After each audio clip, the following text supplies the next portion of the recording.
रानी पद्मावती की संपूर्ण जीवन कथा, इतिहास, प्रेम और बलिदान की अमर गाथा। रानी पद्मावती का उद्यम। रानी पद्मावती का जन्म सिंहल द्वीप वर्तमान श्रीलंका में हुआ था। उनके पिता थे राजा गंधर्वसेन, जो उस समय के एक शक्तिशाली शासक थे। पद्मावती अत्यंत सुंदर थी, लेकिन वह सौंदर्य केवल रूप का नहीं था, बुद्धि, मर्यादा और वीरता का संगम था। उनके बचपन में उन्हें शिक्षा दी गई राजनीति, धर्मशास्त्र, संगीत, नृत्य और युद्ध कला की। वे एक शिक्षित, आत्मनिर्भर और प्रखर विचार वाली राजकुमारी थी। चित्तौड़ के राजा रतन सिंह का आगमन। चित्तौड़ के राजा रतन सिंह वीरता और न्यायप्रियता के लिए प्रसिद्ध थे।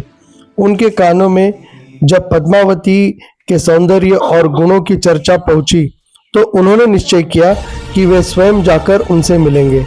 वे अपने घोड़े और सेनापति के साथ समुद्र पार कर सिंहल द्वीप पहुंचे।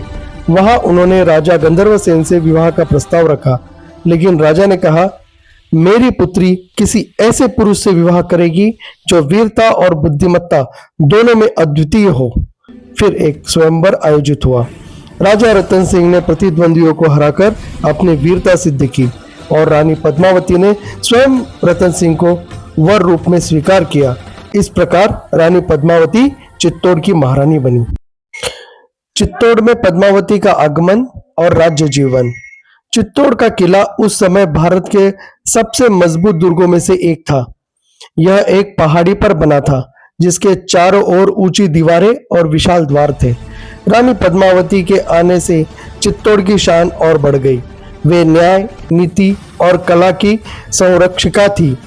उन्होंने किले में एक बड़ा बगीचा और मंदिर बनवाया। राजा रतन सिंह और रानी पद्मावती के बीच गहरा प्रेम और विश्वास था। राघव चेतन की भूमिका, एक धोखेबाज कवि। चित्तौड़ के दरबार में एक विद्वान कवि राघव चेतन रहते थे, जो अत्यंत प्रभावशाली थे, लेकिन घमंडी और चालाक भी। एक दिन वे तंत्र मंत्र का प्रयोग करते हुए पकड़े गए, जो राज्य में वर्जित था। राजा रतन सिंह ने उन्हें दरबार से निष्कासित कर दिया। अपमानित होकर राघव चेतन दिल्ली जा पहुंचा, अलाउद्दीन खिलजी के दरबार में। वहां उसने पद्मावती की सुंदरता का वर्णन किया। ऐसी स्त्री न धरती पर है न स्वर्ग में। खिलजी के मन में लालच और कामना दोनों जाग उठी। अलाउद्दीन खिलजी का चित्तौड़ पर अभियान। सन 1303 ईस्वी में खिलजी ने अपनी विशाल सेना लेकर चित्तौड़ की ओर कूच किया। उसके साथ 50,000 से अधिक सैनिक, हाथी, घोड़े और तोपें थी। वह स्वयं राजा रतन सिंह के पास पहुंचा और कहा, मैं युद्ध नहीं चाहता, बस आपकी रानी के दर्शन करना चाहता हूँ। राजा ने पहले मना कर दिया। फिर राज्य की सुरक्षा को देखते हुए यह शर्त रखी गई कि खिलजी केवल दर्पण के माध्यम से ही रानी को देख सकेगा। रानी पद्मावती को एक कमरे में दर्पण के सामने बैठाल दिया गया। खिलजी ने बाहर से प्रतिबिंब देखा और वह रानी की सुंदरता से पागल हो गया। उसने कसम खाई, या तो पद्मावती मेरी होगी या मैं चित्तौड़ को मिटा दूंगा। छल, अपहरण और रानी की योजना। खिलजी ने लौटने का नाटक किया। उसने राजा रतन सिंह को विदाई देने के बहाने अपने शिविर में बुलाया, जहां उसने राजा रतन सिंह को धोखे से कैद कर लिया। खिलजी ने राजा रतन सिंह को संदेश भेजा, यदि तुम अपनी रानी को मुझे भेज दो तो मैं तुम्हें मुक्त कर दूंगा। चित्तौड़ के किले में शोक फैल गया, लेकिन रानी पद्मावती ने रणनीति और साहस से योजना बनाई। उन्होंने लगभग 700 पालकियां तैयार करवाई, जिसमें वीर राजपूत सैनिक हथियारों सहित छिपे थे। ये पालकियां रानी की सखिया बनकर खिलजी के शिविर में पहुंची।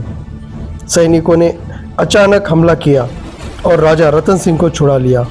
यह मिशन इतना सफल था कि खिलजी को समझ भी नहीं आया कि क्या हुआ। चित्तौड़ का युद्ध। खिलजी अपमानित हुआ और उसने चित्तौड़ को चारों ओर से घेर लिया। 3 महीने तक किले की घेराबंदी रही। राजपूतों ने वीरता से युद्ध किया, परंतु भोजन और जल की कमी से किला कमजोर हो गया। राजा रतन सिंह भी युद्ध में मारे गए। रानी पद्मावती ने सभा बुलाई और कहा, अब हम या तो मरकर अमर होंगे या जीवित रहकर अपमानित। जौहर का दृश्य। इतिहास की सबसे भीषण रात। रानी ने आदेश किया कि सभी स्त्रियां जौहर की तैयारी करें। किले में एक विशाल अग्निकुंड बनाया गया। राजपूत महिलाएं, रानियां, दासियां, माताएं सब ने केसर और लाल वस्त्र पहन लिए। रानी पद्मावती सबसे आगे बढ़ी। उन्होंने कहा, शरीर जल जाएगा पर आत्मा कभी झुकेगी नहीं। वे मुस्कुराती हुई अग्नि में कूद गई। उनके पीछे हजारों स्त्रियां भी उसी अग्नि में प्रवेश कर गई। किले में जय एकलिंग, जय भवानी के नारे गूंज उठे। इधर पुरुषों ने केसरिया वस्त्र पहन साका किया, यानी अंतिम युद्ध, जिसमें लौटने की आशा नहीं होती।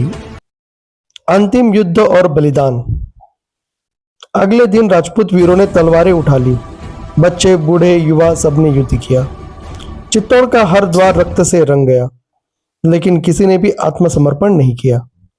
जब खिलजी किले में घुसा, वहां केवल राख और वीरों की लाशें थी।